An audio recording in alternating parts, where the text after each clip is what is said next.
आप देखेंगे बहुजन समाज पार्टी के तत्वाधान में संसद में अमित शाह द्वारा बाबा साहब डॉक्टर भीमराव अंबेडकर जी के ऊपर की गई अशोभनीय टिप्पणी के विरोध में आज ये रैली हो रही है। यानी कि यहाँ पे ज्ञापन देना है। आप देखेंगे सबसे आगे जो है वह महिला हैं और महिलाओं को आपको मैं दिखा दूँ, अमित शाह मुर्दाबाद, माफ़ी मांगे। और यहाँ पे हर जोर जुल्म की टक्कर में संघर्ष हमारा नारा है बीएसपी।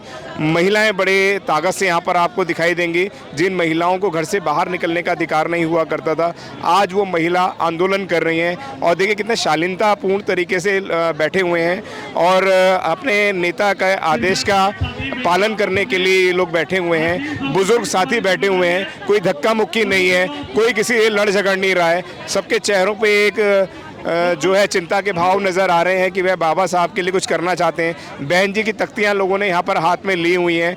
आकाश आनंद जी के स्वागत में यहाँ पे लोग खड़े हुए हैं। आप देखेंगे जो सैलाब है ये पीछे तक कई किलोमीटर तक बिखरा हुआ है। सर कहाँ से आए हुए हैं? Nirankari colony, Nirankari colony. इतने अनुशासनीय तरीके से किसी पार्टी के लोग नहीं बैठे होते, वो कुर्सी की लड़ाई लड़ रहे होते हैं, आप जमीन पे बैठे हुए हैं। मान्यवर जी, जमीन पे बैठने से कोई असर नहीं पड़ता। कुर्सी बैठे जमीन पे बैठे, पढ़े लिखे विद्वान लग रहे साहब। संघर्ष जरूरी है, जमीन पे बैठना और कुर्सी पे बैठना मायने नहीं रखता है। बस पार्टी के साथ जुड़े रहना मायना रखता है जी।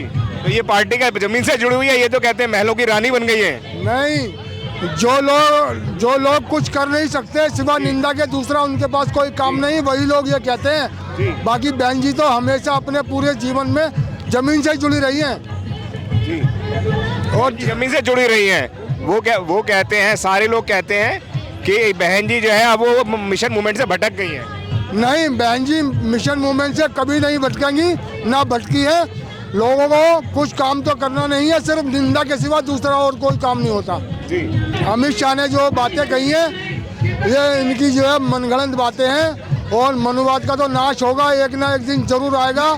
बहुजन समाज पार्टी और उनके कार्यकर्ता तन मन से धन से लगे रहेंगे और लगे रहते हैं।